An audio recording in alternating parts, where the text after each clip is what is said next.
अविका के पिताजी हैरानी से विराज से पूछे, विराज तुम आखिरकार हो कौन? पूरे कमरे में अब सन्नाटा छा गया था। किसी ने कुछ भी बोलने की हिम्मत नहीं की। अविका के पिताजी का सवाल सुनने के बाद विराज मुस्कुराने लगा। वो अभी भी बहुत ही आराम से खड़ा था, मानो उसे जिंदगी में किसी भी चीज की जल्दी ना हो। विराज मुस्कुराते हुए अविका के पिताजी की तरफ देखा और बहुत ही आराम से बोला, अंकल मैं क्योर हॉस्पिटल के सर्जिकल डिपार्टमेंट का एक सर्जन हूँ। विराज के जवाब से अविका के पिताजी नाखुश थे। वे समझ गए थे कि विराज ने कुछ तो छुपा रखा था, इसलिए इस बार वे जोर से बोलना चाहते ही थे कि तभी आरोही बोल पड़ी, पापा आज भैया कहाँ गए? पिताजी को आरोही की बात से कोई लेना देना नहीं था। उन्होंने आरोही की बातों को पूरी तरह इग्नोर कर दिया। लेकिन आर्यन के बारे में सुनकर वे सोचने लगे, क्योंकि आर्यन और विराज के बड़े भाई के विक्रम अरोड़ा के बीच अच्छी दोस्ती थी। और अगर विराज अरोड़ा फैमिली से था तो आर्यन विराज को जरूर जानता। लेकिन आर्यन ने भी विराज को नहीं पहचान पाया। यही सब बातें अभिका के पिताजी सोचने लगे। अभिका के भैया आर्यन आज घर पर इसलिए मौजूद नहीं था क्योंकि विराज का भाई विक्रम अरोड़ा आज अमेरिका से वापस आ रहा था। वो विराज की शादी के लिए वापस दिल्ली आया था। जो बातें अभिका के पिताजी सोच रहे थे उनसे उनको लगने लगा कि विराज का अरोड़ा फैमिली से कोई लेना देना नहीं था। उन्होंने पहले विराज को देखा, फिर अपनी नजरें अबिका की तरफ करते हुए सोफे पर जाकर बैठ गए। अबिका की सौतेली माँ भी उनके पीछे पीछे जाकर सोफे पर बैठ गई। अबिका विराज की तरफ देखने लगी जो उसके बगल में था। विराज भी उसकी तरफ देखा। अबिका के पिताजी ने सोफे पर बैठ जाने के बाद विराज उनकी तरफ बढ़ा और बोला, अंकल अगर कल आपके पास टाइम है तो मेरी फैमिली वाले मिलना चाहते हैं और उन्होंने कल आप सबको खाने पर बुलाया है। विराज बहुत ही विनम्र होकर बोला। वो जरा सा भी नहीं घबरा रहा था और ना तो उसके चेहरे पर चिंता की कोई भावना थी। विराज के कहते अबिका की सौतेली माँ हंस पड़ी। उन्होंने विराज की फैमिली का मजाक उड़ाते हुए कहा, विराज क्या तुम्हें लगता है कि हमारे पास तुम्हारी फैमिली के लिए टाइम होगा? तुम्हारी फैमिली की औकात नहीं है कि वो हमारी फैमिली के साथ बैठकर खाना खाए। तुम्हारी और हमारी फैमिली के बीच कोई मैच नहीं है। अविका की सौतेली माँ आज पूरे दिन भर गुस्से में थी। उनके ही कहने से अविका के पिताजी ने पूरी मीडिया के सामने अविका को सूरज कुमार से शादी करने के लिए मानने को कहा था। लेकिन उन्होंने कभी सोचा ही नहीं था कि अविका सबके सामने दोबारा अपने पिताजी की बात को मानने से इनकार कर देगी। और इसी वजह से वे अविका को अपनी नजरों के सामने देखना भी नहीं चाहते थे। अविका घबराकर विराज को ही देख रही थी, जो बिल्कुल शांत खड़ा था। उसे समझ में नहीं आ रहा था कि विराज आखिरकार अपनी इतनी बेइज्जती क्यों करवा रहा है। अविका विराज की फैमिली की सच्चाई जानती थी। वो चाहती तो विराज की सच्चाई बता सकती थी कि विराज अरोड़ा फैमिली का सबसे छोटा बेटा था। लेकिन वो भी चुप थी। जब तक विराज खुद कुछ नहीं बोलता तब तक वो भी नहीं बोल सकती थी। वो पूरी तरह से कंफ्यूज थी कि आखिर विराज अपने साथ साथ अपने माता पिता की भी बेइज्जती सुने जा रहा था। कोई भी कैसे अपनी फैमिली और माता पिता की बेइज्जती सुन सकता था। विराज अपनी आंखें सिकोड़कर अबिका की सौतेली माँ को घूरने लगा। विराज को ऐसे घूरते देख अबिका की सौतेली माँ की हंसी रुक गई और वे चुप हो गईं। लेकिन वे अभी भी धीरे धीरे कुछ बड़बड़ा रही थी। विराज उनकी आंखों में पैसे का घमंड साफ साफ देख सकता था। यह देखकर आरोही विराज के पास गई और धीरे से उसके कानों में बोली, आई एम सॉरी जीजू। मैं जानती हूँ कि आप चाहते हैं कि माँ और पापा कल आपके घर जाएं खाने को, लेकिन ऐसा हो नहीं सकता है क्योंकि वे दोनों कल मेरे साथ करण के घर जाएंगे। उन्होंने मुझसे प्रॉमिस किया है और वे कभी मेरी प्रॉमिस नहीं तोड़ेंगे। मैंने यह जानबूझकर नहीं किया है जीजू। आरोही हल्की सी मुस्कुरा रही थी, जैसे उसने जानबूझकर ऐसा किया था। आरोही विराज के कुछ ज्यादा ही करीब आ गई थी। अविका को यह देखकर उसका चेहरा गुस्से से भर गया। विराज हंसते हुए आरोही को बोला, यह बात तो तुम दूर से ही बोल सकती थी। तुम मुझे जीजू कहती हो और मेरे साथ ऐसे चिपक रही हो। ये कैसा बिहेव है तुम्हारा आरोही? आरोही को बहुत बुरा लगा यह सुनकर। वो विराज की बात का कोई जवाब नहीं दे पाई। वो सोची नहीं थी कि विराज ऐसी बात बोल देगा। वो झट से विराज से दूर खड़ी हो गई। अविका के माता पिता भी ये सुनकर बड़ा फुटे। आरोही दूर होते हुए बोली, मुझे मालूम है आपने मुझे ये जानबूझकर कहा है क्योंकि मेरी बहन मुझसे नफरत करती है और उसने ही आपके कान भरे हैं और इसलिए आप मेरे बिहेवियर पर सवाल उठा रहे हैं। लेकिन मैं अविका की तरह नहीं हूँ जिसके कई बॉयफ्रेंड रहे हों। मैं सिर्फ एक ही लड़के से प्यार करती हूँ और कोई भी मेरे ऊपर कीचड़ नहीं उछाल सकता है। आरोही की बातों का विराज के ऊपर कोई भी असर नहीं हो रहा था। वही उसके माता पिता भी आरोही की तरफ देखने लगे। आरोही की माँ ने उसे रोक लिया। उन्होंने आरोही को आगे कुछ बोलने ही नहीं दिया। वे गुस्से से सोफे पर से उठी और विराज को डांटते हुए बोली, विराज अपनी हद में रहो। तुम्हें पता भी है कि तुम क्या बोल रहे हो? मेरी आरोही अविका से लाख गुना बेहतर है। वो अविका के जैसी बिल्कुल भी नहीं है। आरोही ने करण के सिवाय किसी और लड़के को बुरी नजर से देखा तक नहीं है। इसलिए सोच समझ कर बोलो। अविका की सौतेली माँ की बात से साफ पता चल रहा था कि वे अविका को बताना चाहती थी कि अविका कितनी भी सफाई दे दे अपने बारे में, लेकिन उसके चरित्र के ऊपर लगे हुए दाग कभी नहीं मिटेंगे। विराज ने कोई जवाब नहीं दिया। उसने अविका के पिताजी को देखा और उनसे आखिरी बार बोला, अंकल क्या सच में कल आपके पास टाइम नहीं है? अविका के पिताजी और गुस्सा हो गए। उन्होंने गुस्से से कहा, तुम्हारी छोटी फैमिली के साथ लंच करने से हमारी फैमिली की रिस्पेक्ट गिर जाएगी और ना ही तुम्हारी फैमिली की उतनी औकात है।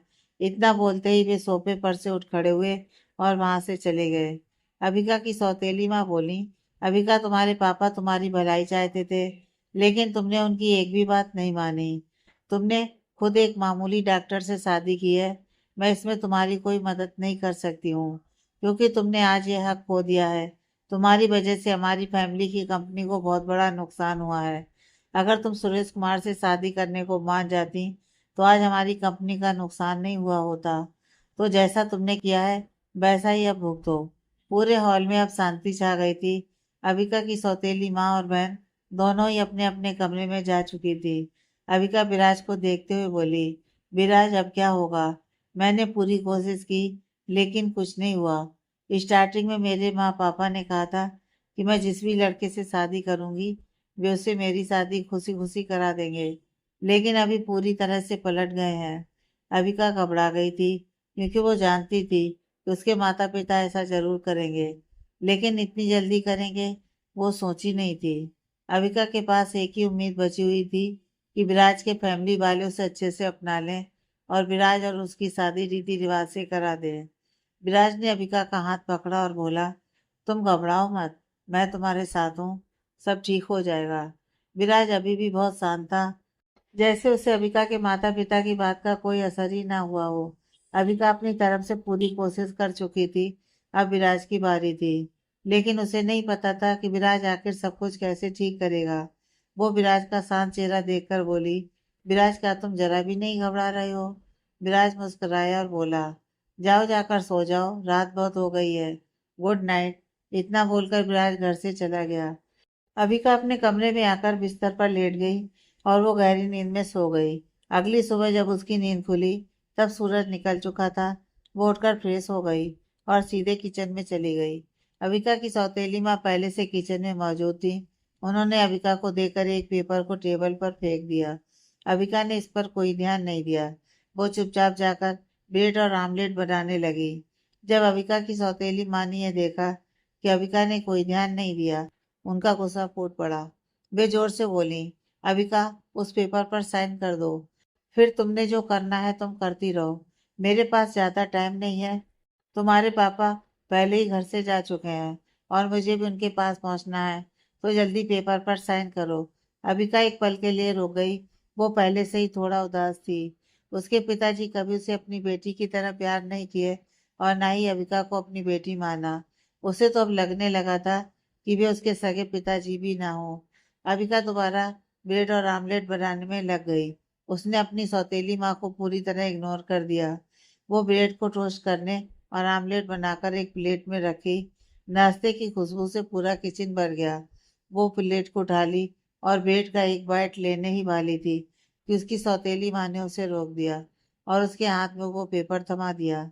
अबिका जब उस पेपर को पढ़ी तब उसके होश उड़ गए।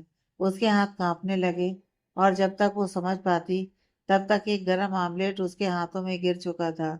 उसका हाथ थोड़ा जल चुका था और उसे दर्द होने लगा था, लेकिन उसकी सौतेली माँ को इससे कोई फर्क नहीं पड़ा। अविका उस पेपर को कसकर पकड़े हुए थी। वो एक एग्रीमेंट पेपर था जिसमें लिखा हुआ था कि साइन करने के बाद अबिका के सभी रिश्ते टूट जाएंगे मेहता फैमिली से, और उसे घर की जायदाद से भी बेदखल कर दिया जाएगा।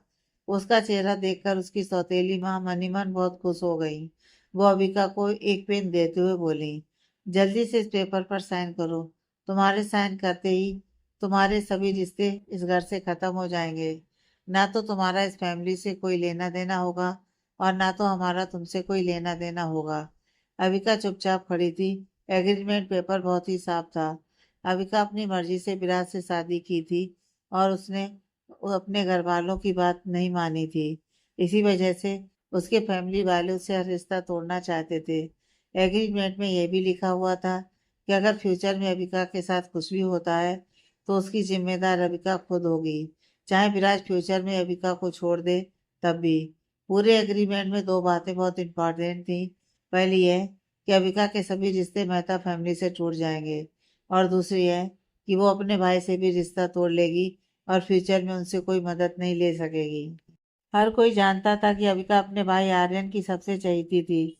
भले ही दोनों सौतेले भाई बहन थे, लेकिन विराज अविका को सगी बहन की तरह प्यार करता था और मानता था। उसके एग्रीमेंट पर साइन करते ही उसके भाई के साथ उसका रिश्ता भी खत्म हो जाता। अविका की आंखें अब नम पड़ गई थी। वो अपनी सौतेली माँ से पूछी, क्या भैया ने इस पेपर को देखा? उसकी सौतेली माँ तुरंत बोल पड़ी, बेशक उसने इस पेपर को देखा है, और वो भी इससे सहमत है। अब तुम्हें बस साइन करना है। अविका अपनी सौतेली माँ को देखते हुए बोली, मुझे आपकी बातों पर बिल्कुल भी भरोसा नहीं है। जब तक भैया नहीं आते और मुझे साइन करने के लिए नहीं कहते, तब तक मैं कोई भी साइन नहीं करूंगी। अविका बाकी बचा हुआ नाश्ता उठाई और किचन से चली गई।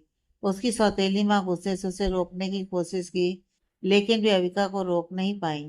वो जल्द से जल्द विराज से दोबारा रीति रिवाज के साथ शादी करना चाहती थी, क्योंकि इससे उसे इस नर्क जैसे घर से छुटकारा तो मिल जाता।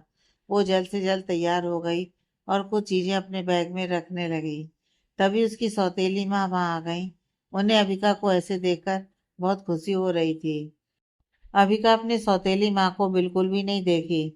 वो अपना बैग उठाई और कमरे से बाहर निकलने लगी। वो रुककर अपनी सौतेली माँ से बोली, मैं बोल चुकी हूँ कि जब तक भैया मुझे खुद से इस पेपर पर साइन करने को नहीं कहेंगे, तब तक मैं पेपर पर साइन नहीं करूंगी। अबिका पूरी तरह अपनी जिद पर अड़ी हुई थी। अब वो अपने भाई के अलावा किसी और की बात सुनने को तैयार नहीं थी। अबिका घर से बाहर निकल गई थी। वो देखी कि विराज अपनी कार चलाते हुए आ रहा था। अविका के कदम तेज हो गए, और वो और तेजी से विराज की तरफ बढ़ने लगी। लेकिन उसकी सौतेली माँ उसके पीछे पीछे घर से बाहर निकल आई और अविका का पीछा किया।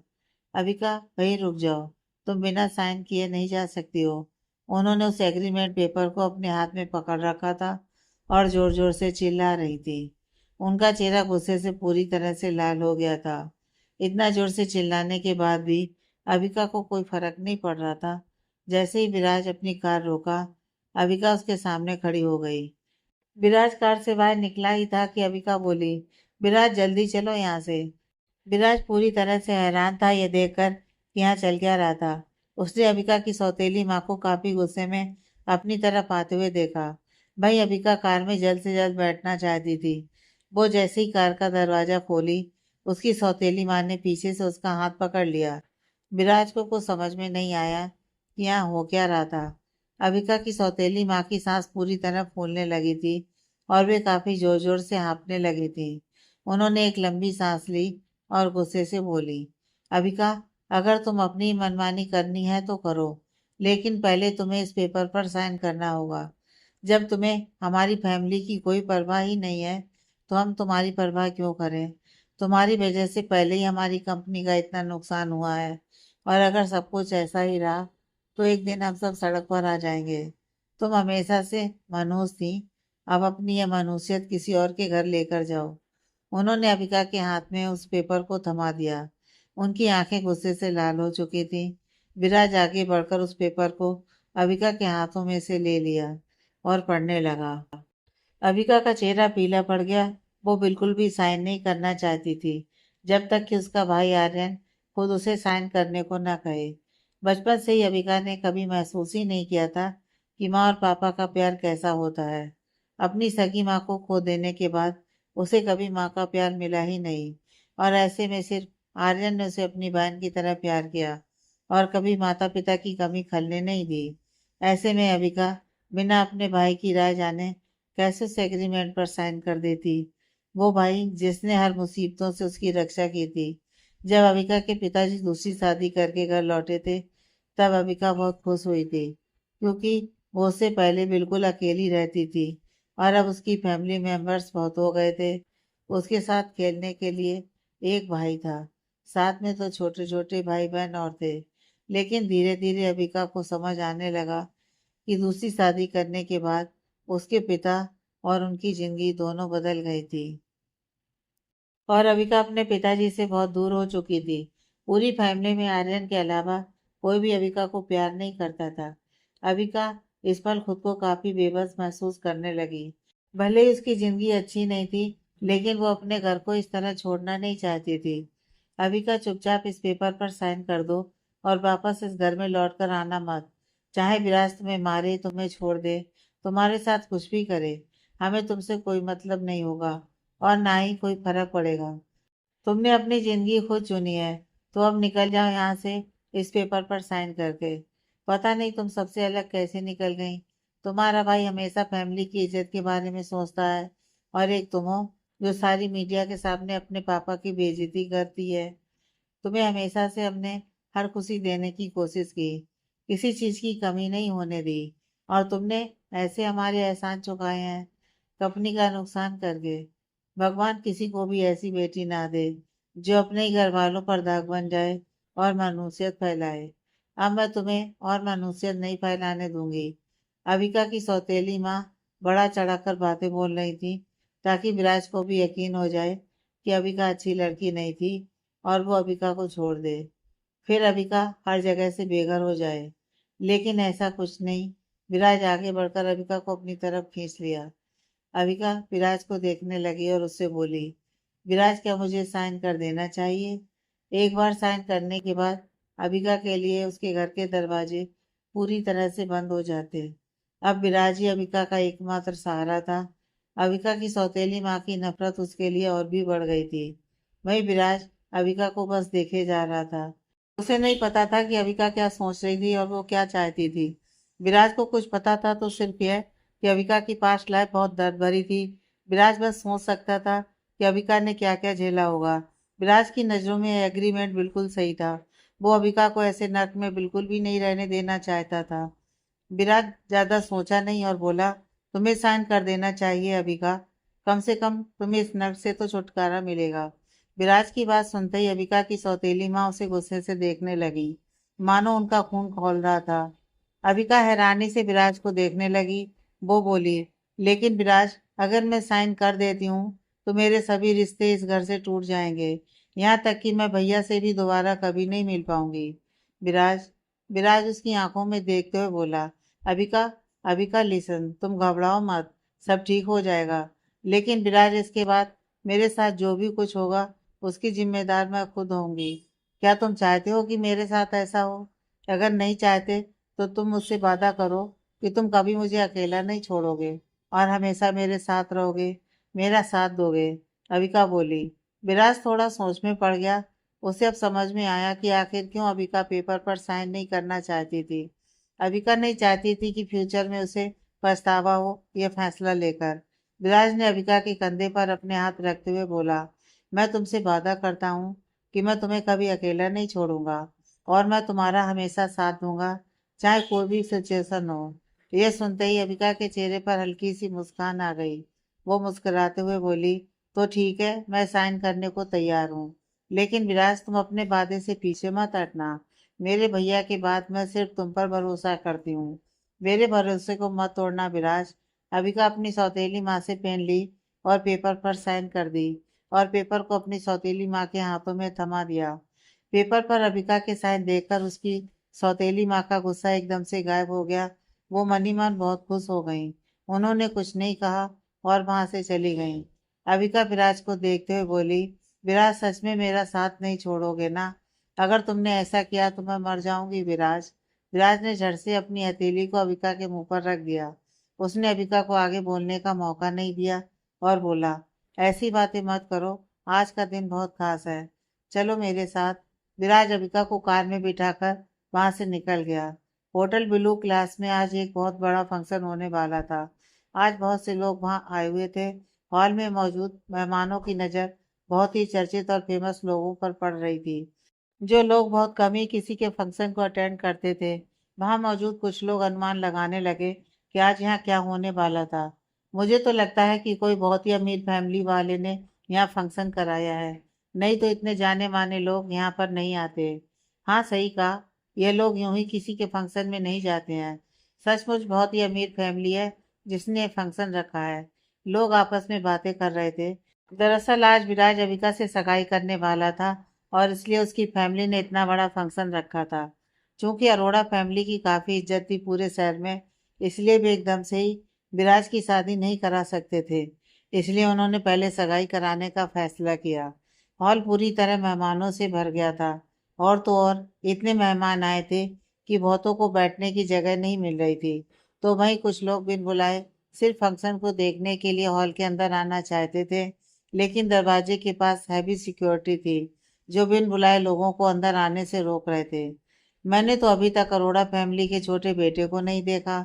शायद ही बहुत कम लोग हैं जिन्होंने उसे देखा होगा। हाँ मैंने सुना है कि अरोड़ा फैमिली का छोटा बेटा सिंपल लाइफ जीता है। शायद इसलिए वो सबके सामने नहीं आता है। लेकिन अब ज्यादा देर नहीं है जब हम उसको देखेंगे। हाँ हाँ, कुछ मेहमान आपस में बातें करने लगे थे। वहीं विराज ने अबिका को रास्ते में ही बता दिया था कि वो दोनों अभी सगाई करने जा रहे थे।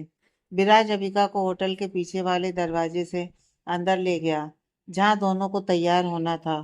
अबिका थोड़ी घबराई हुई थी। अचानक ऐसे होने से उसे कुछ समझ में नहीं आ रहा था। दोनों जल्दी तैयार हो गए और हॉल की तरफ जाने लगे। अबिका इतनी सुंदर लग रही थी कि विराज की नज़र उस पर से हट ही नहीं रही थी। दोनों हॉल के दरवाजे के पास पहुंच गए। तभी विराज अबिका से बोला, अबिका मैं जानता हूँ कि यह तुम्हारे लिए बहुत सरप्राइजिंग है। मैंने बहुत छोटी जगह में हमारी सगाई करने का फैसला लिया है। उम्मीद है कि तुम्हें अच्छा लगेगा, लेकिन मैं हमारी शादी में कोई कसर नहीं छोड़ूंगा। अबिका मुस्कुराई। उसका मन अब शांत हो गया था। वो बोली, विराज तुम्हें यह बहुत कम लगता है? बल्कि ये बोलो कि तुम्हारी फैमिली ने इस फंक्शन को अरेंज करने में बहुत पैसे खर्च किए हैं। और तो और आरोही और करण की सगाई में भी ऐसे इंतजाम नहीं थे। तुम मुझे शर्मिंदा कर रहे हो। विराज हैरानी से अबिका को देखने लगा और अचानक हंसने लगा। वो आगे कुछ बोल पाता, तभी वहां होटल का मैनेजर आ गया और दोनों को हॉल के अंदर जाने को बोला। मैनेजर ने हॉल का दरवाजा खोल दिया। दरवाजा खोलते ही एक चमकदार लाइट विराज और अबिका के ऊपर पड़ी। विराज अचानक अबिका से बोला, अबिका अब मैं सिर्फ तुम्हारा हूँ। यह सुनकर अबिका के मन को बहुत सुकून मिला। वो जैसे खोसी गई। उसके चेहरे की मुस्कान बढ़ती जा रही थी। अबिका का डर अब पूरी तरह से गायब हो गया था। जब दोनों हॉल के अंदर आए, पूरा हॉल तालियों और शोर से गूंज उठा। विराज अबिका का हाथ पकड़े आगे बढ़ रहा था। यह पहली बार था जब विराज इतने लोगों के सामने आया था। हालांकि हॉल में मौजूद कुछ मेहमान विराज को पहले देख चुके थे, लेकिन कईयों के लिए विराज बिल्कुल नया था। विराज और रविका दोनों साथ में बहुत अच्छे लग रहे थे। विराज ने मैरून कलर का सूट पहन रखा था जो विराज पर बहुत जच रहा था। विराज की लंबी हाइट, उसकी सुनहरी आंखें और सबसे इम्पोर्टेंट विराज की काल्मनेस लोगों को उसकी तरफ अट्रैक्ट कर रही थी। जो लोग विराज को पहली बार देख रहे थे, उन्हें यकीन ही नहीं हो रहा था कि विराज इतना हैंडसम और अट्रैक्टिव था। वहीं अबिका भी एक बहुत ही खूबसूरत डिजाइन का लहंगा पहने हुए थी जो पूरी तरह हॉल के फर्श को छू रही थी। अबिका का गोरा रंग पूरी तरह खिलकर बाहर आ रहा था। हल्के लाल रंग के लहंगे में और लहंगे के ऊपर लाजवाब डिजाइन में अबिका की खूबसूरती निखर रही थी। विराज और अबिका एक साथ इतने अच्छे लग रहे थे कि हॉल में मौजूद हर कोई उन दोनों की तारीफ किए बिना नहीं रह सका। अरे ये तो मेहता फैमिली की बड़ी बेटी अबिका मेहता है। क्या विराज ने इस लड़की से कोर्ट मैरिज की थी? लेकिन मेहता फैमिली का कोई भी मेंबर यहाँ मौजूद क्यों नहीं है? लगता है हाल की घटनाओं की वजह से वे लोग यहाँ मौजूद नहीं है। कुछ मेहमान आपस में बातें करने लगे। विराज और रविका मुस्कुराते हुए स्टेज की तरफ बढ़ रहे थे। जैसे ही दोनों स्टेज के पास पहुंचे, वैसे ही विराज की दादी दोनों के पास आई। वे बहुत ही ज्यादा खुश थी। उन्हें इस पल का बेसब्री से इंतजार था। पास खड़े विराज के माता पिता भी उसकी तरफ आ गए। विराज की दादी और माता पिता को अपनी तरफ आते देख अविका की खुशी दोगुनी हो गई। उसके चेहरे की मुस्कान और खिल गई और वो और भी ज्यादा खूबसूरत लगने लगी। विराज की फैमिली के सभी लोग बहुत ही अच्छे लग रहे थे। विराज की दादी, विराज के माता पिता और विराज के भैया विक्रम, जिनको अविका आज पहली बार देखी थी। पूरा माहौल खुशी से भरा हुआ था। यहाँ पर कोई ऐसा नहीं था जो अविका के लिए बुरा सोच रहा था। एक अमीर फैमिली को बिल्कुल ऐसे ही होना चाहिए, जो जानते हो कि हर चीज को शांति और अच्छे से कैसे हैंडल करना है। इसलिए तो अरोड़ा फैमिली सबसे अमीर के साथ साथ सबसे पुरानी फैमिली थी पूरे शहर की। जब विराज की दादी उन दोनों के पास आई, तब अबिका बहुत ही प्यार से बोली, दादी। और जब विराज के माता पिता भी पास आए, तो भी बहुत प्यार से बोली, माँ पापा। अबिका अपनी तरफ से कोई कसर नहीं छोड़ना चाहती थी। वो अपनी तरफ से पूरी कोशिश की अपने आप को बेहतर दिखाने में। अगर अबिका अभी कुछ भी गलत करती, तो उसके साथ साथ पूरे अरोड़ा फैमिली की भी बदनामी होती। विराज की दादी और माता पिता अबिका के इतने अच्छे बिहेवियर से बहुत खुश थे। सभी लोगों के चेहरे पर मुस्कान थी। तभी कुछ औरतें अबिका के पास आईं। उन्होंने अबिका से पूछा, अबिका तुम बहुत अच्छी हो। अरोड़ा फैमिली बहुत किस्मत वाली है जो तुम्हारी जैसी बहू मिली है। लेकिन तुम्हारी फैमिली वाले दिखाई नहीं दे रहे हैं। कब आएंगे तुम्हारे घर वाले? अबिका के पास कोई जवाब नहीं था। उसे समझ में नहीं आ रहा था कि वो क्या बोले। विराज की दादी अबिका को घबराहट में देखी। इससे पहले कि वे कुछ बोलती, विराज ने जवाब दे दिया, वे कुछ ही देर में यहाँ पहुंच जाएंगे। वे लोग ट्रैफिक में फंसे हुए हैं और आप लोग तो जानते हैं कि शहर में कितनी भीड़ भाड़ होती है। अबिका हैरानी से विराज की तरफ देखी। आखिर उसकी फैमिली वाले वहां क्यों आएंगे? क्योंकि पेपर साइन करते ही अबिका के सभी रिश्ते उसकी फैमिली वाले के साथ टूट चुके थे। और बिन बुलाए क्यों उसके फैमिली वाले आएंगे? ये तो एक मजाक की बात थी। विराज बिना अबिका को देखे उससे बोला, ऐसे मत देखो। मैं जानता हूँ कि तुम्हारे पास उनके सवालों का कोई जवाब नहीं था, इसलिए मुझे ऐसा बोलना पड़ा। अब ज्यादा मत सोचो और मुस्कुराओ। अबिका मुस्कुराने लगी।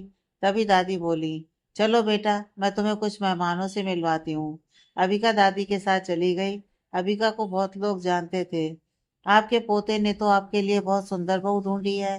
दोनों की जोड़ी बहुत प्यारी लग रही है। आजकल बहुत कम ही लड़कियां सुंदरता के साथ साथ सुशील होती हैं, और आपकी वो उनमें से एक है। कुछ मेहमान अबिका की बहुत तारीफ कर रहे थे और उसे आशीर्वाद दे रहे थे। तो वहीं कुछ लोग अबिका की झूठी तारीफ कर रहे थे।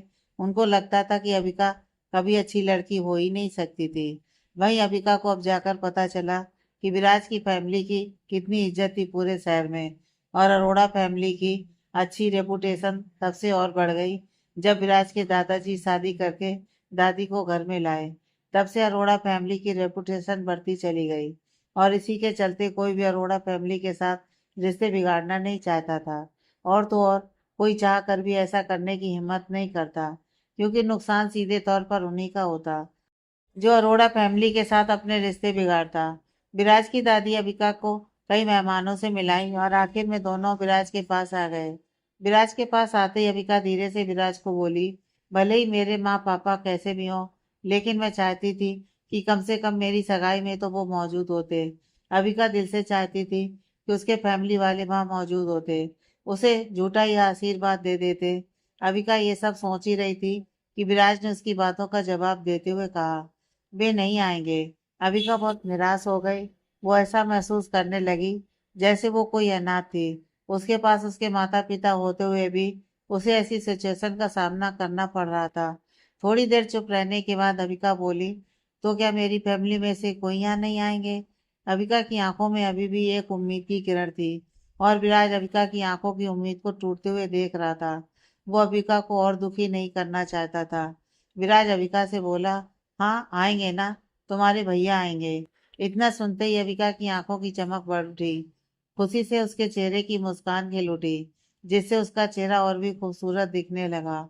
अविका मुस्कुराते हुए पूछी, सच में विराज, मेरे भैया आएंगे ना? विराज कुछ नहीं बोला। उसने सिर्फ अपना सिर हिलाया। अविका की आंखें अब भीड़ में अपने भाई को ढूंढने लगी, लेकिन उसका भाई आर्यन कहीं दिखाई नहीं दिया। अविका ने अपने इमोशन को कंट्रोल किया। उसे यकीन था कि उसके भैया जरूर आएंगे। हाय अबिका। अबिका सोच ही रही थी कि तभी किसी ने उसे कहा। अबिका को नहीं पता चला कि वे कौन थी, लेकिन जल्दी उसे याद आया कि वे मिसेस जायसवाल थीं, जो अबिका से मिलने आई थीं। अबिका मुस्कुराते हुए बोली, हाय मिसेस जायसवाल, कैसी हैं आप? मिसेस जायसवाल बोली, मैं ठीक हूँ अबिका। तुम ये बताओ कि तुम्हारे फैमिली वाले दिखाई नहीं दे रहे, कहाँ है वो? आप तो मेहता फैमिली की सबसे बड़ी बेटी हैं, और आपकी सगाई में आपके फैमिली वाले दिखाई ही नहीं दे रहे हैं। ये कैसे हो सकता है? अविका सोच में पड़ गई कि वो क्या जवाब दे। वो किसी को नहीं बता सकती थी कि अब उसके सारे संबंध उसकी फैमिली से टूट चुके थे। ऐसे में यहाँ और बखेड़ा खड़ा हो सकता था। अविका मुस्कुराते हुए बोली, Mrs Jaiswal, I am sorry कि मेरी फैमिली वाले अभी तक यहाँ नहीं पहुंचे हैं। उन्हें अब तक यहाँ आ जाना चाहिए था। मिसेज जायसवाल बोली, अरे नहीं नहीं, मैं तो ऐसे ही पूछ रही थी। वो क्या है ना, बाकी लोग भी यही बात कर रहे हैं कि आपकी फैमिली वाले अभी तक क्यों नहीं आए। अगर आपको बुरा लगा तो सॉरी। अबिका थोड़ी सी उदासीनता के साथ बोली, आ जाएंगे वो, और वैसे भी सगाई मेरी हो रही है, ना कि मेरी फैमिली वालों की, इसलिए मेरा यहाँ होना इम्पोर्टेंट है। यह सुनकर मिसेज जायसवाल हंसने लगी और बोली, सही कहा आपने। मिसेज जायसवाल थोड़ी हैरानी से अबिका को देखने लगी। दोनों ने एक दूसरे से काफी देर तक बातें की। ये खबर आग की तरह फैल चुकी थी कि मेहता फैमिली वहां मौजूद नहीं थी। किसी को नहीं पता था कि आखिर ऐसा क्यों। वे लोग अपने से ही बातें बनाने लगे कि क्यों मेहता फैमिली अभी तक अपनी बड़ी बेटी की सगाई में नहीं पहुंची थी। जब लोगों के बीच इस टॉपिक को लेकर बातें तेज हो गईं, तभी स्टेज से बोला गया कि अब सगाई शुरू होने वाली थी। विराज और अबिका स्टेज पर पहुंच गए थे। दोनों ने एक दूसरे का हाथ पकड़ रखा था। लोगों का सारा ध्यान उन दोनों के ऊपर चला गया। दोनों एक साथ दिखने में बहुत प्यारे लग रहे थे। मैं आप सभी लोगों का दिल से बहुत धन्यवाद करता हूँ। मुझे मालूम है कि यह फंक्शन अचानक से हुआ है, और आप लोगों में से बहुतों को इससे थोड़ी सी परेशानी हुई है। उसके लिए आई एम सॉरी, लेकिन फिर भी मैं खुश हूँ कि आप सब मेरी और अबिका की सगाई में यहाँ पर आए हैं। यह चीज दिखाती है कि आप सभी के रिश्ते हमारे साथ कितने अच्छे हैं। विराज बहुत ही विनम्र होकर बोला। लोगों को विराज का स्वभाव बहुत पसंद आया। जैसे ही विराज ने अपनी बात खत्म की, पूरा हाल तालियों की गड़गड़ाहट से गूंज उठा। सभी लोग विराज के इतने अच्छे बिहेवियर को सराहने लगे। विराज ने आगे अपनी बात जारी रखी और बोला, 3 हफ्ते बाद मेरी और अबिका की शादी होनी है। तब तक अबिका अपनी ग्रेजुएशन कंप्लीट कर लेगी। मैं चाहता हूँ जिस तरह आज आप लोगों ने यहाँ प्यार बरसाया है, इस तरह मेरी शादी के दिन भी आप सब मौजूद होंगे और हमें आशीर्वाद देंगे। साथ ही मेरे फैमिली वालों ने कुछ और एक्टिविटी भी आयोजित करेंगे। अगर आप सब इंटरेस्टेड हैं तो आराम से उन एक्टिविटी को ज्वाइन कर सकते हैं। ये मेरी वाइफ अबिका के लिए एक गिफ्ट की तरह होगा। विराज अबिका की तरफ देखने लगा। विराज की बात सुनकर कोई भी ज्यादा हैरान नहीं हुआ, क्योंकि उन्हें मालूम था कि अरोड़ा फैमिली बहुत ही ज्यादा अमीर थी और उनके पूरे देश में कई बिजनेस और कंपनियां थी। अगर अरोड़ा फैमिली अगर कोई एक्टिविटी आयोजित कर रही थी तो इसमें कोई हैरानी की बात नहीं थी। और यह पहली बार था कि जब अरोड़ा फैमिली अपनी बहू अबिका को कोई गिफ्ट देने वाले थे। भले ही अबिका के बारे में लोग कैसा भी क्यों ना सोचते थे, अरोड़ा फैमिली ने बहुत सालों बाद ऐसे फंक्शन का आयोजन किया था। आखिर बार ऐसा फंक्शन विराज के पिताजी रणदीप अरोड़ा की शादी के वक्त हुआ था, जब उन्होंने रश्मि मेहरा से यानी विराज की मां से शादी की थी तब। और ठीक उसी दिन अरोड़ा फैमिली ने एक प्रोग्राम ऑर्गेनाइज किया था। देश में जहां जहां पर अरोड़ा फैमिली की कंपनी और बिजनेस थे, वहां लगभग 10 लाख से अधिक वर्कर काम करते थे, और ये आंकड़ा आज बढ़कर और भी ज्यादा हो गया था। उस समय विराज के पिताजी ने अपने वर्कर को संबोधित करते हुए कहा था कि वे हर साल अपनी पत्नी को उन जगहों पर ले जाएंगे जहां जहां पर अरोड़ा फैमिली की कंपनी या बिजनेस थे, और वे विराज की मां रश्मि अरोड़ा को विदेश यात्रा पर भी ले जाएंगे। आज विराज ने भी ठीक अपने पिता की तरह ही बात कही। वहां मौजूद हर कोई यही सोच रहा था कि विराज कैसे अपने वादे को पूरा करेगा, क्योंकि विराज के पिताजी ने अपने वादे को पूरा करके दिखाया था। उन्होंने देश के साथ साथ विदेशी टूरिज्म कंपनी का बहुत तेजी से विकास किया था, जिससे उनके साथ जुड़े अन्य कर्मचारियों को भी बहुत फायदा हुआ था। विराज के बोलने के बाद हर कोई अबिका को एक अलग नजरिए से देखने लगे। अरोड़ा हर किसी पर इतना मेहरबान नहीं होती। उन्होंने अबिका को पूरी तरह से अपनी बहू स्वीकार कर लिया था। ऐसे में अब कोई भी अबिका के ऊपर कीचड़ उछालने के बारे में सोच भी नहीं सकता था। अविका ने राहत भरी सांस ली। विराज की बातें उसके लिए भी काफी सरप्राइजिंग थी। उसे भी नहीं मालूम था कि अरोड़ा फैमिली इतनी ज्यादा अमीर थी। अविका राहत भरी सांस ले ही रही थी कि तभी किसी ने भीड़ में से कहा, लगता है कि अरोड़ा फैमिली अपनी बहू को बहुत ज्यादा ही पसंद करने लगे हैं। लेकिन मेहता फैमिली अभी तक यहाँ पर नहीं पहुंची है। यह बात तो हर कोई जानता है कि अविका के रिश्ते उसके माँ बाप और बहन के साथ ठीक नहीं है। लेकिन अविका के भाई आर्यन को तो यहाँ पर होना चाहिए, क्योंकि एक भाई है जो अविका को अपनी सगी बहन से भी ज्यादा मानता है। और मैंने तो सुना है कि वो हाल ही में विदेश से वापस लौटा है, तो उसे तो यहाँ पर होना चाहिए ना। स्टेज के नीचे खड़ी एक लड़की ये बातें बोल रही थी। अब सभी लोगों का ध्यान पूरी तरह से अविका की तरफ हो गया। वो लड़की जानबूझकर अविका को परेशान करना चाहती थी ताकि उसे शर्मिंदा कर सके।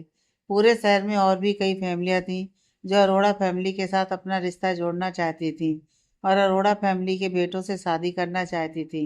लेकिन उनकी उम्मीदों पर पानी फिर गया था। और ऐसे में अगर अविका की फैमिली की तरफ से कोई भी नहीं आता तो अविका के साथ साथ अरोड़ा फैमिली की भी काफी बेइज्जती होती। सबकी नजर अविका पर थी। पूरा हाल शांत था, सिर्फ अविका का जवाब सुनने के लिए। विराज ने अविका का हाथ कसकर पकड़े हुए था।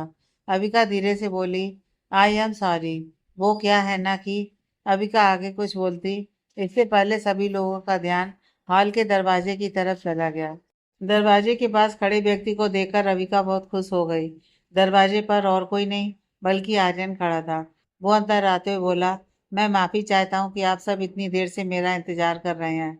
आर्यन अकेला आया हुआ था, लेकिन जिस कॉन्फिडेंस से आर्यन ने हॉल में मौजूद सभी का ध्यान अपनी तरफ खींचा था, उसे लोग उसकी बहुत तारीफ करने लगे थे।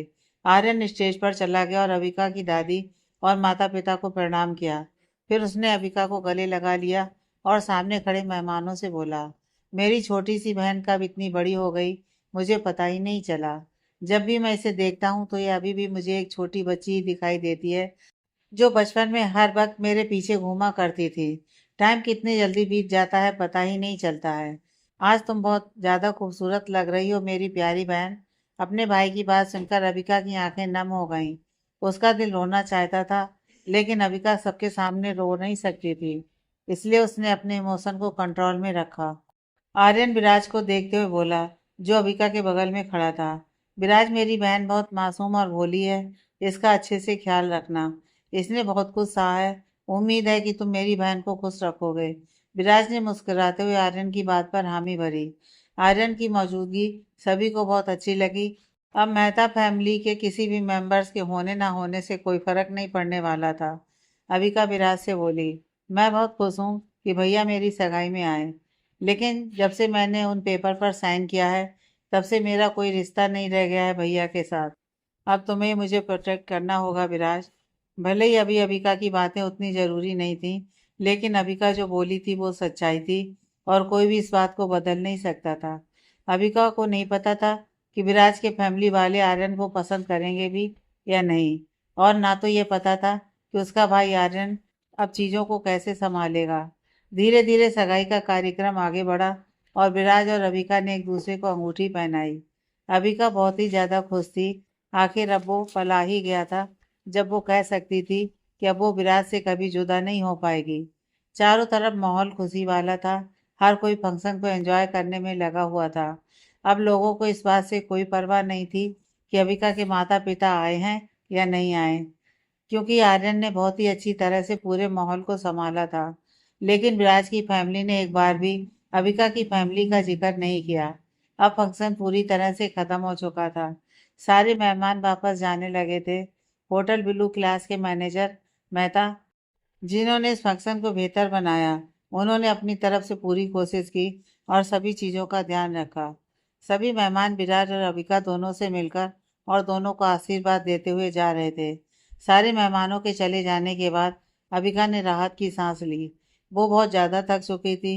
चूंकि अब फंक्शन पूरी तरह से ख़त्म हो चुका था, तो विराज की दादी पहले ही घर जा चुकी थी और अब विराज के माता पिता और भाई भी घर जाने के लिए निकले ही थे कि अबिका ने उन्हें टोकते हुए बोली, माँ पापा भैया। तीनों पीछे मुड़कर अबिका की तरफ देखने लगे। अबिका बिल्कुल किसी मासूम बच्ची की तरह खड़ी थी। थोड़ी देर चुप रहने के बाद विराज की माँ बोली, हाँ बोलो बेटा। अबिका अपना सिर हिलाकर इनकार की। जैसे कि उसे कुछ कहना ही नहीं था।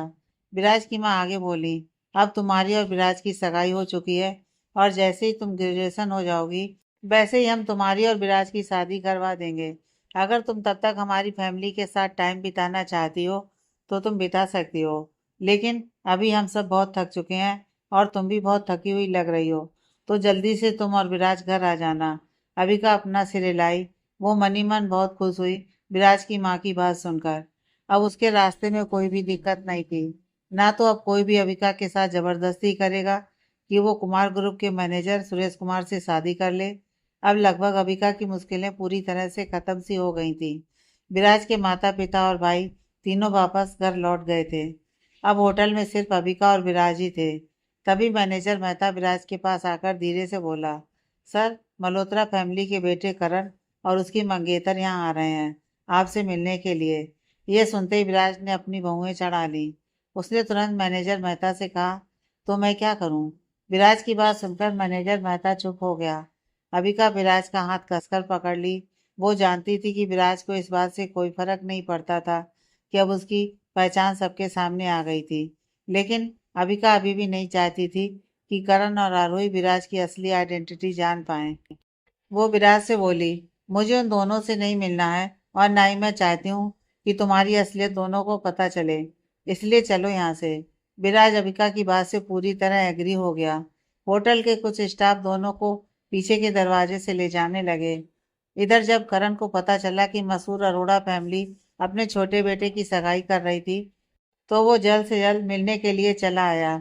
वो अरोड़ा फैमिली से नज़दीकियां बढ़ाना चाहता था और ऐसे में यही मौका था कि करण अरोड़ा फैमिली के सबसे छोटे बेटे यानी विराज से मिल सके। लेकिन करण और आरोही को कहाँ मालूम था कि फंक्शन अब खत्म हो चुका था और सभी मेहमान जा चुके थे। हॉल के पास पहुंचते ही करण ने आवाज लगाई, हेलो मिस्टर अरोड़ा, मैं कब से आपसे मिलना चाहता था। आरोही भी करण के पीछे थी। जब आरोही ने उन दोनों को देखा तो उसे लगा कि वो उस लड़की को पहले से जानती हो, लेकिन उसे याद नहीं था कि उसने उस लड़की को कहाँ देखा था। चूंकि विराज और रविका होटल के पिछले दरवाजे से जा रहे थे, इसलिए करण और आरोही ने विराज और रविका को सामने से नहीं देखा और ना तो उन दोनों को पता था कि अरोड़ा फैमिली का छोटा बेटा कैसा दिखता था और उसका क्या नाम था। एक तरीके से कह सकते थे कि करण और आरोही को विराज की असलियत अभी भी मालूम नहीं थी। विराज करण की आवाज सुनकर भी नहीं रुका। यह देखकर मैनेजर मेहता ने करण और आरोही को 10 मीटर पहले ही रोक लिया। करण मैनेजर मेहता को घूरने लगा, लेकिन वो उसे कुछ नहीं बोला। करण ने दोबारा आवाज लगाई और बोला, मिस्टर अरोड़ा, मैं मल्होत्रा फैमिली का सबसे बड़ा बेटा करण हूँ। मैं कब से आपसे मिलना चाहता था, लेकिन कभी मौका ही नहीं मिला। मेरी फैमिली की कंपनी आपकी फैमिली के साथ पार्टनरशिप करना चाहती है। करण बहुत ही आराम से बोल रहा था, लेकिन विराज अभी भी नहीं रुका। इधर करण और आरोही अभी भी नहीं देख सकते थे कि अरोड़ा फैमिली का छोटा बेटा आखिर दिखता कैसा था। वे बस यही देख रहे थे कि एक लंबा लड़का एक लड़की के साथ चला जा रहा था। अबिका चलते हुए करण की बात सुनी, उसे हंसी आ गई। उसे करण की बात बिल्कुल भी हजम नहीं हुई कि कैसे करण अपनी फैमिली की कंपनी के फायदे के लिए विराज की फैमिली के साथ पार्टनरशिप करना चाहता था। करण को बहुत शर्मिंदगी महसूस हुई जब विराज ने उसकी बात का कोई जवाब नहीं दिया और ना तो वो रोका। करण इस टाइम काफी गुस्सा हो गया था। उसका चेहरा लाल हो चुका था, लेकिन वो गुस्से में कुछ उल्टा पुल्टा बोलना भी नहीं चाहता था।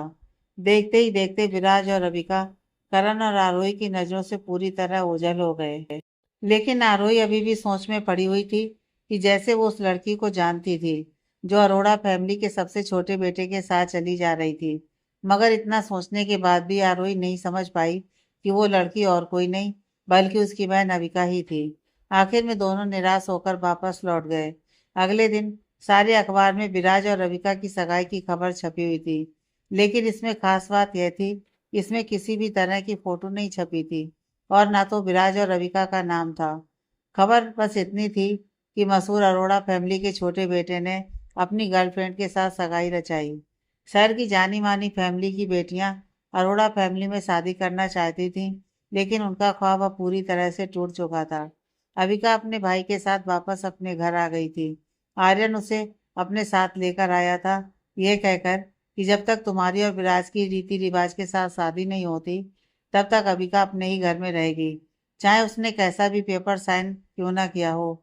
और ऐसा इसलिए भी था क्योंकि सिर्फ उसकी सौतेली माँ को ही पता था कि अबिका ने एक एग्रीमेंट पेपर पर साइन किया था। आज का मौसम बहुत अच्छा था, चारों तरफ धूप खिली हुई थी। अबिका भी बहुत अच्छा महसूस कर रही थी। अबिका के लिए भले ही कुछ दिन बहुत भयानक बीते थे, लेकिन वो अपने घर में मन मर्जी से रह पाती थी। अबिका जब चाहे सोकर उठती थी और जब चाहे सो जाती थी। और तो और कभी कभी उसे अपने लिए खाना भी बनाना पड़ता था। ऐसा इसलिए था क्योंकि अबिका के माता पिता आरोही की शादी को लेकर बहुत उत्सुक थे और उन्हें टाइम ही नहीं मिलता था।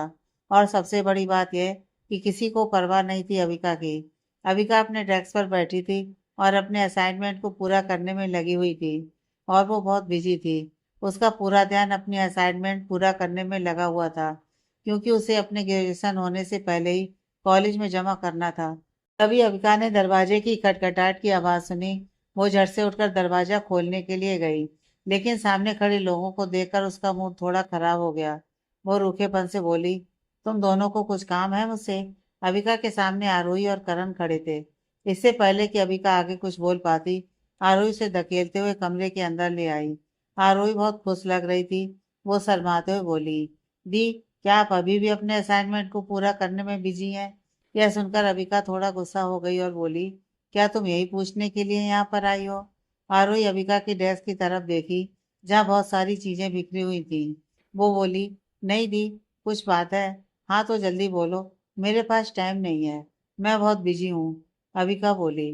तभी आरोही करण की तरफ देखकर मुस्कुराते हुए बोली, दी, मेरी और करण की शादी की डेट फिक्स हो गई है और मैं आपको यही बताने के लिए आई हूँ। यह सुनकर अबिका के चेहरे के हाव भाव बिल्कुल भी नहीं बदले। वो अपनी बहुएं चढ़ाई और रूखे आवाज में बोली, कांग्रेचुलेशंस तुम दोनों को। अब तुम दोनों यहाँ से जा सकते हो, मुझे अभी बहुत काम करना है। आरोही का खुशी से भरा हुआ चेहरा अब पूरी तरह से मुरझा गया। वो सोची थी कि जब अबिका उसके और करण की शादी की खबर सुनेगी तो खुश हो जाएगी, लेकिन ऐसा हुआ नहीं। बचपन से आरोही सिर्फ अबिका से ही सबसे ज्यादा नफरत करती थी, क्योंकि अबिका बिना किसी हिचकिचाहट के किसी को कुछ भी देने के लिए तैयार रहती थी। आरोही अबिका से बोली, दी, मैंने आपसे मेरी लाइफ की इतनी बड़ी खुशी शेयर की है और आप इससे खुश नहीं है? या तो कहीं आप ये तो नहीं सोच रही हैं कि आपसे पहले मेरी शादी हो रही है, वो भी बहुत ही धूमधाम से? दी, मैं नहीं जानती कि जीजू ने आपसे जो वादा किया है कि वो आपसे पूरे रीति रिवाज से शादी करेंगे, लेकिन वो कब करेंगे ये मुझे नहीं मालूम। ये आप और जीजू जाने। करण की फैमिली वाले चाहते हैं कि हमारी शादी जल्द हो जाए। आरोही की बातों से साफ पता चल रहा था कि उसे बहुत बुरा लगा था अबिका की बातों का। भाई अबिका आरोही की बात सुनकर हंसने लगी। अबिका को अचानक हंसता देख दोनों हैरान हो गए। अबिका हंसते हुए बोली, देखो, मुझे तुम दोनों से कोई प्रॉब्लम नहीं है। तुम दोनों को जब शादी करनी है करो, चाहे आज या फिर कल करो। और जहाँ तक रही मेरी और विराज की बात, तो हम दोनों भी जल्दी शादी करेंगे। और मुझे इस बात से कोई प्रॉब्लम नहीं है कि तुम मुझसे पहले शादी कर रही हो। तभी करण अबिका को टोकते हुए बोला, कैसी बहन हो तुम? तुम्हें अपनी बहन की खुशी जरा सी बर्दाश्त नहीं हो रही है ना? वो ये सोचकर तुम्हें बताने आई थी कि तुम इसकी खुशी समझ पाओ, लेकिन तुम। करण अबिका को थोड़े गुस्से से देख रहा था। उसे अब पता चला कि दोनों बहनों में बहुत बड़ी दुश्मनी थी। अबिका करण से बोली, करण, तुम्हें जो सोचना है सोचो, लेकिन मैं इतना कहना चाहती हूँ कि अगर तुम दोनों शादी करने जा रहे हो तो जरूर करो। आरोही कभी मुझे अपनी बहन नहीं समझी। हम कहने भर को बहनें हैं, वो भी सौतेली बहनें। बाकी हम दोनों का आपस में कोई लेना देना नहीं है, इसलिए मुझे कोई फर्क नहीं पड़ता है कि तुम दोनों की शादी से। अविका की बातें सुनकर दोनों को झटका सा लगा। दोनों अविका के इस बिहेवियर से खुश नहीं थे। आरोही का चेहरा पूरी तरह से मुरझा गया। अविका आरोही की तरफ उदास होकर देख रही थी। आरोही करण को अपनी तरफ खींच ली और उसे कुछ भी बोलने को ना कहा। अविका वापस मुड़कर अपने डेस्क पर आ गई और अपने काम में जुट गई। वहीं आरोही अविका को नफरत भरी निगाहों से देख रही थी। उसके दिल में अविका के लिए सिर्फ और सिर्फ नफरत भरी हुई थी। बचपन से ही आरोही अविका को पसंद नहीं करती थी। कहने को तो मेहता फैमिली की बड़ी बेटी अविका थी, लेकिन आरोही ऐसा नहीं मानती थी, क्योंकि वो अविका को इस लायक समझती ही नहीं थी। अविका के चलते लोग कभी भी आरोही पर ज्यादा ध्यान नहीं दे पाते थे। और तो और आरोही का अविका को इतना नफरत करने का सबसे बड़ा कारण था कि आर्यन सबसे ज्यादा अविका को मानता था और आरोही की तरफ जरा सा भी ध्यान नहीं देता था। बस आरोही कहने भर के लिए आर्यन की बहन थी।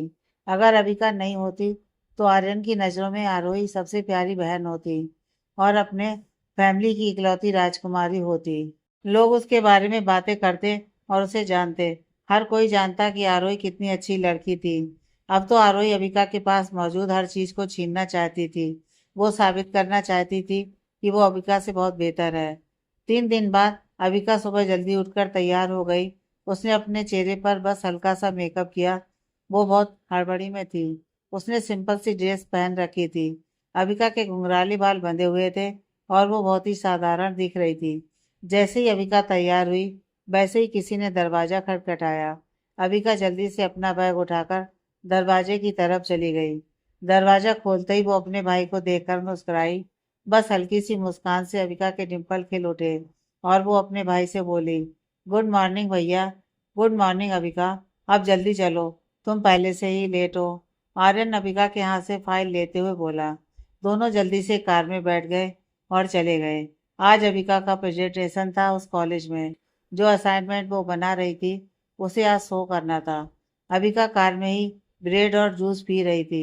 अविका को इतनी हड़बड़ी में देख आर्यन बोला, तुम तैयार हो अविका? अविका से रिलाकर जवाब दी। उसका सारा ध्यान खाने में था। उसने ये भी ध्यान नहीं दिया कि उसकी फ्रेंड नेहा उसे कब से कॉल कर रही थी और उसका फोन बजे जा रहा था। आर्यन ने दोबारा अविका से कुछ नहीं कहा और उसे जल्दी से जल्द कॉलेज पहुंचा दिया। अविका जल्दी से कार से बाहर निकली। तभी आर्यन बोला, अविका आराम से, इतना हड़बड़ाने की जरूरत नहीं है और अच्छे से अपने असाइनमेंट का प्रेजेंटेशन करना। Best of luck. अविका मुस्कुराते हुए बोली, थैंक यू भैया, मैं हड़बड़ी में नहीं हूँ। बस आज का प्रेजेंटेशन अच्छे से हो जाए और आप अच्छे से घर जाना। बाय भैया। अविका इतना बोलते ही वहां से चली गई। आर्यन भी अविका की बात सुनकर मुस्कुराया और एक आदमी को कॉल किया जो हॉल में ही उनका न्यू फैमिली मेंबर बना था। अविका एडवर्टीजमेंट का कोर्स कर रही थी। वो दौड़ते हुए अपने डिपार्टमेंट तक पहुंची। दरवाजे के पास आते आते वो थोड़ा धीरे हो गई और खड़ी होकर एक गहरी सांस ली। लेकिन उसकी सांसें अभी भी फूल रही थीं। जैसे ही नेहा देखी कि अविका आ गई थी वो जल्दी से उसे अपने पास बुला ली। अभी तक प्रेजेंटेशन शुरू नहीं हुआ था। सभी लोग अपनी अपनी जगह पर बैठे हुए थे। इससे पहले कि अविका थोड़ी राहत की सांस ले पाती, एक जोरदार आवाज आई। अविका खड़ी होकर देखने लगी। वो देखी कि श्रेया, संजना और अनुष्का उसकी तरफ चली आ रही थी। अविका उन लोगों को अपनी तरफ आता देख थोड़ी घबरा गई और वापस अपनी सीट पर बैठ गई। पास पहुंचकर श्रेया बोली, देखो देखो, आज कौन आई है? अरे कहीं ये मिस अविका मेहता तो नहीं, जो आजकल बहुत चर्चे में है? अरे ये तो वही है। श्रेया अविका का मजाक उड़ाते हुए बोली। उसकी बात सुनकर आसपास के लोग भी हंसने लगे। वो अविका को पैनी नजर से देख रही थी। श्रेया मजाक उड़ाते हुए आगे बोली, अरे नहीं नहीं, तुम तो अब मिसेस बन गई हो। सुना है क्योर हॉस्पिटल के डॉक्टर से तुम्हारी शादी होने वाली है, वो भी मामूली डॉक्टर। अविका श्रेया की बातों का जवाब देते हुए बोली, लगता है तुम्हें ज्यादा फिक्र है कि मेरी लाइफ में क्या हो रहा है क्या नहीं, इसलिए तो तुम्हें अपनी लाइफ दिखाई नहीं देती। वैसे थैंक्स, तुम इतनी जानकारी तो रखती हो मेरे बारे में। अविका की बात सुनकर श्रेया को बेइज्जती महसूस हुई। वो अपने पास खड़ी संजना और अनुष्का को गुस्से से देखने लगी, जो उसकी बेइज्जती पर हंस रही थी। श्रेया के गुस्से से घूरने से संजना और अनुष्का भी अविका की तरफ गुस्से से देखने लगी। तीनों को गुस्से में देखकर अविका की फ्रेंड नेहा भी खड़ी हो गई। माहौल गर्मा गर्मी वाला हो गया था। ऐसा लग रहा था कि अब बस लड़ाई होने की देरी थी। नेहा उन तीनों का चेहरा देखकर बिल्कुल भी डरी नहीं। उसने अविका का हाथ पकड़ लिया और अपने सामने श्रेया, संजना और अनुष्का को घूरे जा रही थी। तभी एक अनजान आवाज सुनाई दी, अरे आज पूरी क्लास इतनी शांत क्यों है? क्या हो गया? क्लास का सबसे कूल लड़का रोमी उनकी तरफ चला आ रहा था। उस लड़के का असली नाम राम था, लेकिन कॉलेज में सब उसे रोमी बुलाते थे। रोमी अपने एक हाथ में बास्केटबॉल पकड़े हुए था। अविका को देखकर रोमी की आंखें चमक उठी और वो पास आकर बोला, अविका तुम कितने टाइम बाद आज कॉलेज आ रही हो? अविका मुस्कुराते हुए बोली, कुछ दिनों से मैं बहुत बिजी थी, कुछ प्रॉब्लम आ गई थी, इसलिए कॉलेज नहीं आ पाई। अविका की बात सुनते ही रोमी का चेहरा थोड़ा बदल गया। अविका ही जानती थी कि पिछले कई दिन उसके लिए कितने बुरे बीते थे और पूरे शहर में शायद ही कोई होगा जिसे नहीं पता होगा कि आखिर अविका कहाँ बिजी थी। रोमी अविका का इनोसेंट चेहरा देखकर आगे उसे कुछ नहीं बोल पाया। उसे नहीं पता था कि वो अविका से आगे क्या पूछे, इसलिए वो श्रेया और उसके साथ खड़ी संजना और अनुष्का की तरफ मुड़कर बोला, तुम तीनों यहाँ क्या कर रही हो? श्रेया बोलने ही वाली थी कि संजना उसे अपनी तरफ खींच ली और उसे रोक दी। लेकिन श्रेया गुस्से और जेलसी से अविका की तरफ देखते हुए बोली, आज तो रोमी ने तुम्हें बचा लिया, लेकिन बाद में तुम्हें मुझसे कौन बचाएगा? इतना बोलने के बाद वे तीनों वहां से चली गईं। अविका और नेहा वापस अपनी जगह पर बैठ गईं। रोमी उनसे पूछा, ये अभी क्या बोल कर गई? कुछ नहीं रोमी, ये तीनों तो बस ऐसे ही, अविका बोली। रोमी आगे बोला, अगर कोई बात है तो बताओ मुझे। नहीं नहीं, ऐसी कोई बात नहीं है, कुछ भी नहीं हुआ है, तुम टेंशन मत लो, अविका बोली। तभी नेहा अविका से बोली, अविका तुम्हें मालूम है तुम्हारा और श्रेया का असाइनमेंट सेम टॉपिक पर है, यानी कि तुम दोनों का परफ्यूम के ऊपर ही असाइनमेंट मिला था ना? तुम तो जानती थी कि मैं तुम्हारे असाइनमेंट के बारे में जानती थी, लेकिन मुझे आज ही पता चला कि श्रेया का भी सेम टॉपिक है। यह सुनकर रविका के चेहरे के भाव उड़ गए। वो हैरानी से नेहा की तरफ देखी। ऐसे ग्रेजुएशन टाइम पर दो लोगों को सेम टॉपिक होना अच्छी बात नहीं थी। अविका हैरानी से पूछी, तुम सच बोल रही हो? क्या मेरी और श्रेया की टॉपिक बिल्कुल सेम है, लेकिन उसकी परफ्यूम की एडवर्टाइज अलग होगी? हाँ, ऐसा हो सकता है, नेहा बोली। वो अविका की तरफ निराशा से देखी। वो अविका के चेहरे पर टेंशन साफ देख सकती थी। उसे नहीं पता था कि अविका इस पल क्या सोच रही थी। वो अविका को हिम्मत देते हुए बोली, तुम टेंशन मत लो, तुम दोनों की टॉपिक भले ही सेम हो, लेकिन असाइनमेंट पूरा सेम नहीं हो सकता है, और हो सके उसका असाइनमेंट बिल्कुल अलग हो तुम्हारे वाले से। और ऐसा पहले भी बहुत बार हुआ है कि जब दो लोग सेम टॉपिक पर असाइनमेंट बनाए हों। अबिका कुछ नहीं बोली। वो बस यही उम्मीद कर रही थी कि आज सब ठीक हो जाए और उसका और सिरा का असाइनमेंट बिल्कुल सेम ना हो। थोड़ी देर बाद प्रेजेंटेशन शुरू हो गई। सभी को एक एक करके प्रोजेक्टर की मदद से अपने असाइनमेंट को समझाना था और साथ में ही अपनी असाइनमेंट की फाइल भी जमा करनी थी। सभी स्टूडेंट्स 5 की ग्रुप में बढ़ गए और दुर्भाग्य से अबिका, नेहा, श्रेया, संजना और अनुष्का पांचों एक ही ग्रुप में आ गए। सभी कोई के पास दो चीजें थीं। पहली है कि जिन अलग अलग टॉपिक पर सबको काम मिला था उसका एड डिजाइन, और दूसरा उसी के ऊपर एक असाइनमेंट बनाना। क्लास के आगे सभी टीचर्स बैठे हुए थे जो जांच के लिए आए थे, और उनके पीछे सभी स्टूडेंट। सबसे पहली बारी नेहा की थी। नेहा जिस एडवर्टीजमेंट का प्रेजेंटेशन कर रही थी वो था एक लिपस्टिक ब्रांड का। उसका असाइनमेंट बहुत ही आकर्षक था। उसने बहुत ही अच्छे ढंग से अपने असाइनमेंट को प्रेजेंट किया। जब नेहा अपना प्रेजेंटेशन खत्म की तब जांच में आए टीचर्स ने उसे कुछ सवाल पूछे। नेहा बहुत ही आराम से उन सवालों का जवाब दी और वापस अपनी सीट पर जाकर बैठ गई। अब अगली बारी श्रेया की थी। जब श्रेया का असाइनमेंट प्रोजेक्टर पर चलने लगा तब अविका का चेहरा पूरी तरह से पीला पड़ गया। यहाँ तक कि उसके पास बैठी नेहा भी देखकर हैरान हो गई, क्योंकि श्रेया जो असाइनमेंट शो कर रही थी वो बिल्कुल अविका की जैसा ही था। नेहा को भी यकीन नहीं हो रहा था कि आखिर दोनों का असाइनमेंट हूबहू सेम कैसे हो सकता था।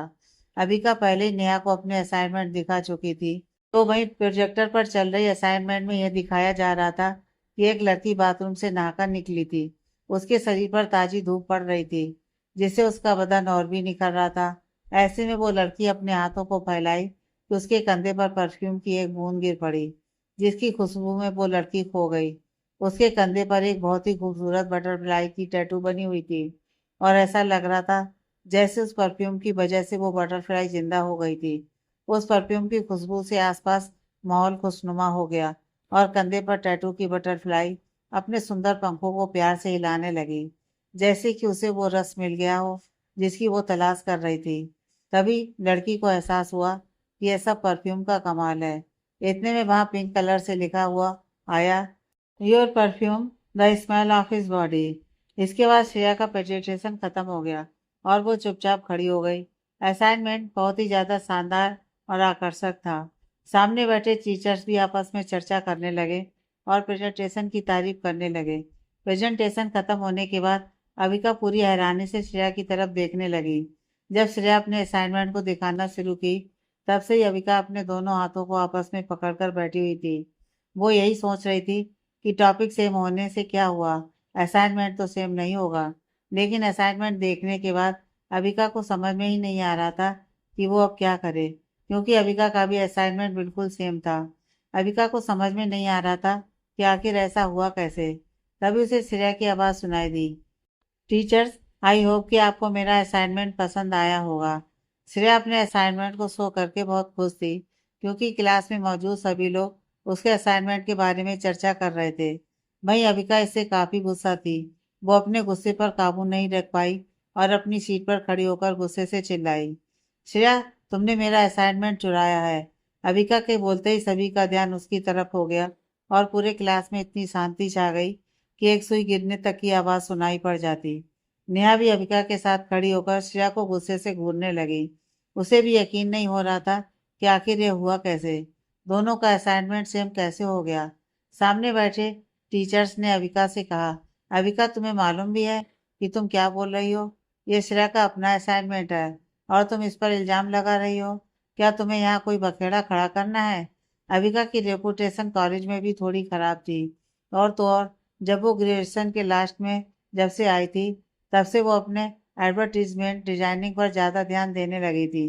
अविका जानती थी कि ऐसा करने से उसे बाद में बहुत फ़ायदा होगा, लेकिन इसी वजह से कॉलेज और उसके क्लास के कई लोग उससे जलने लगे थे और जानबूझकर कॉलेज में गलत अफवाह फैला दी गई कि अविका अपनी खूबसूरती से कई टीचर्स को अपने जाल में फंसा ली और उनसे हेल्प ले रही थी।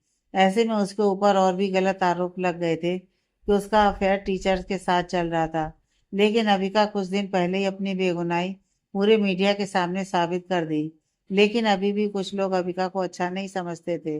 अविका अच्छे से जानती थी कि अगर वो अभी कुछ नहीं बोली, तो जब उसका असाइनमेंट प्रोजेक्टर पर शो होगा, तब श्रेया उसके ऊपर इल्ज़ाम लगाएगी कि अविका ने उसका असाइनमेंट चोरी किया था।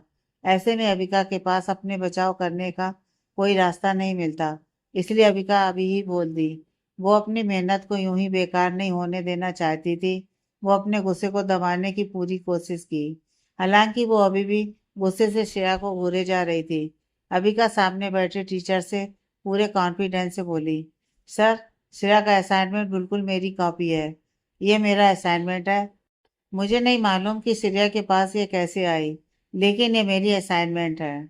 आगे की कहानी नेक्स्ट पार्ट में।